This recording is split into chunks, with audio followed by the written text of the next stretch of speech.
Most men stay way too long in a relationship they shouldn't be in. Why? Because they think, well, it's not that bad. I can make this work. And they never really looked to see if this woman was a good match for him. Maybe he got with her in high school and he's like, well, we're high school sweethearts, so we got to stay together because we've always been together. Or he's like, well, she's terrible for a while, but then she gets better and then it's okay. But then it's this circle, the circular logic where it's like, well, she keeps getting worse and then she gets better, then she keeps getting worse. And then I asked the guy, like, what the fuck is wrong with you? Like, why do you allow this and tolerate this in your life? And so most guys stay in a relationship that they shouldn't be in for way too long because they just don't appreciate themselves. They don't really value what a relationship should be. They don't hold the standard in their relationship for where their woman needs to go to rise with him. And so this video, I'm going to talk about how to tell if you need to bail from the relationship or if you actually need to make it work. My name is Ed Baxter and I help guys in betrayal situations. I've coached thousands of men, tens of thousands of men who come through my doors in one form or another. I've had over 3,000 guys come through the Betrayed to Badass program. And that's what we do. We'll get you to that place where you make the right decision for you and your children. Men stay too long in a relationship for one reason. They're afraid. I won't be able to find somebody as hot as her. We've always been together. We've been high school sweethearts. We're married. God doesn't want us to get a divorce. I'm staying together for the kids. Or it's good sometimes, but it's bad a lot of the time. And well, I wake up every day wondering if I should stay with her, but then something happens during the day and then I come back. And these are all signs that you're with somebody who, one, is not emotionally mature enough, or maybe you're not emotionally mature enough to have a healthy adult relationship, or maybe you're just highly incompatible and you just don't want to realize it. Or maybe you're like, well, I don't want to be alone, so I'm just going to stick with her. Or maybe I'll break up with her if I find somebody better comes along. And then now you're just a fucking liar because if someone else comes along, well, then you're having an emotional affair on her. And so guys stay because of fear. They don't know their value, or they don't want to accept their value, or they want to claim their value, and they stay with a woman out of fear because they think they'll never get anybody else, or they won't get anybody just as hot, or hey, I don't get to pick the women pick me. And most guys don't do that. Most guys do not pick the women in their lives. They just pick the best one who happens to show up. And he says, can I make this work? And so there's no standard around this. There's no standard because for this guy, he's a slave to sex. Make no mistake, this man is a slave to sex. If you're having these fears, you're a slave to sex. Why?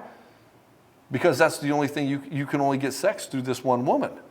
If women were knocking down your door wanting a relationship with you, and they had been doing this all along, you would have picked the best one.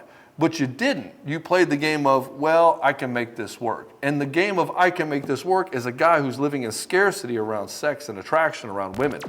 And so you stay too long trying to force it, trying to make it work instead of going after somebody you truly match well with. Instead of saying, you know what, it's better to just be single than to have somebody who's not high compatibility with me. I had to get to this point back in 2015 when my ex-wife was cheating on me and then I was out there dating again. I was like, you know what, it's not fucking worth it.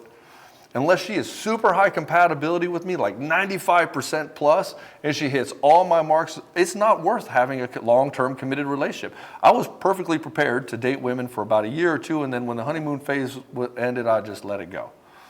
Why? Because what's the point? I don't need to be making a woman be a better person. I don't need to be holding her accountable to be awesome in a relationship. She should be self-starting in her spiritual endeavors of becoming the best human version of herself as she can, just like me. If she's not willing to do that, if she's not willing to take her life seriously, if she's not willing to take her spiritual ascension seriously, then how can I meld with her? How can I make her part of my life? I don't want to be looking down on her and saving her. I don't want to be trying to be the teacher or the coach for my wife. I want somebody who can match me well, that we can go together side by side, not having this weird imbalance of incompatibility. I don't want that. And most people don't think about that. Most guys will love to be in a situation where they save the woman, thinking that, hey, if I just save her, she'll love me forever. On the flip side, she looks at you as condescending and like she doesn't have any space to live the way that she wants, or that the way that she lives is judged by you, which it is. And so this is the game that we're playing here. And so all of those things that I just mentioned are signs that you should probably walk away. But if you're in a situation where you're dealing with addiction, in other words, she's addicted to substances, drugs, alcohol, you should leave. If you're in a situation where she's abusive to you, emotionally abusive to you, physically abusive to you, you should leave. If you're in a situation where she's cheated on you, you should leave. Why?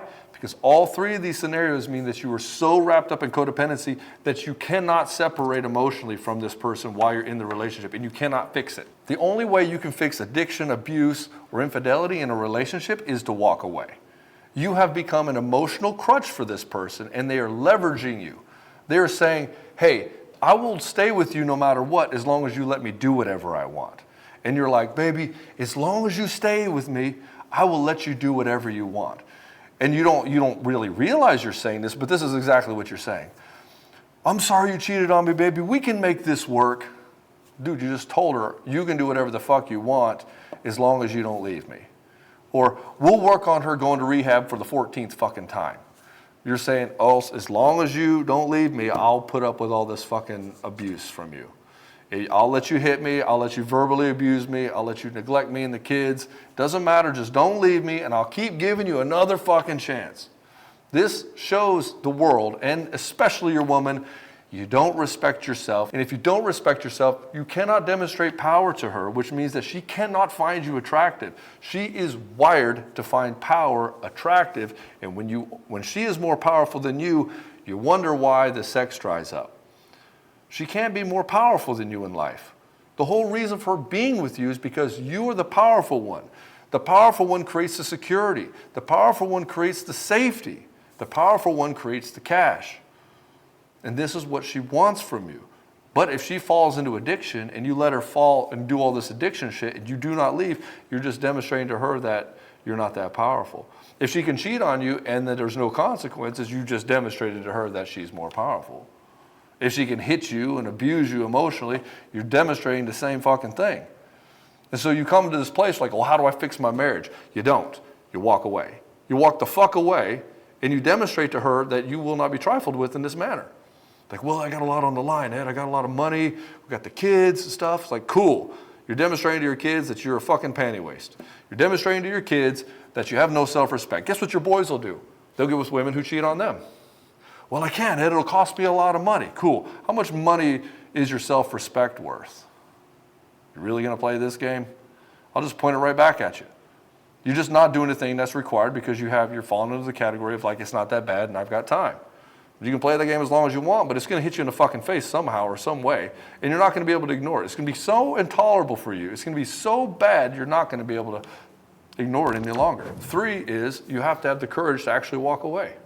You have to actually say to yourself, I matter. I matter more than this, and I don't need this in my life. You have to get to a place where take 100% intolerance for bullshit. Until you get there, you're just going to stay stuck in this codependency cycle. It's just how it is. It's just the way it's going to be. And either you'll break it or she'll break it. One of you is racing to the end of this, and you want it to be you first. Because if she's the one who does it, you're going to be like, oh, I failed, and I fucked it up, and I wish I could save my family and stuff. It's like, dude, she just beat you to the punch. Maybe she beat you to the punch by getting with another guy. Maybe she beat you to the punch by filing divorce papers. Either way, she beat you to the punch. You have to be the one, you don't have to necessarily walk away to break the codependency cycle, but you have to be willing to walk away, and you have to fucking mean it. Now again, if you're dealing with addiction, abuse, or cheating, you should just walk away, no questions asked. This is what you have to do. Your entire self-respect is required for this. You're dealing with any of these things, brother. If you need help, and you probably do, because if you knew how to fix this on your own, you would have already done it. Don't go it alone. You can't do it alone. How do I know? Because I see thousands of guys who get stuck in this trap of it's not that bad and I've got time, and you don't have either. If you're dealing with addiction, abuse, narcissism, cheating, you need to join the Broken to Badass program. We'll help you move forward in this very fast. If your relationship is salvageable, it'll be salvageable. But if it's not salvageable, we'll help you move forward as fast as possible. But the process is the same. The process is getting you to step into your power so that you can make an accurate and objective decision that's best for you and your legal future and your children's future. We're not here to try to save your marriage. We're here to save you. We're here to make sure that your kids have the best father possible. Anyways, brother, if you like this video, hit the like button, hit subscribe if you want to see more. I'll see you in the next one.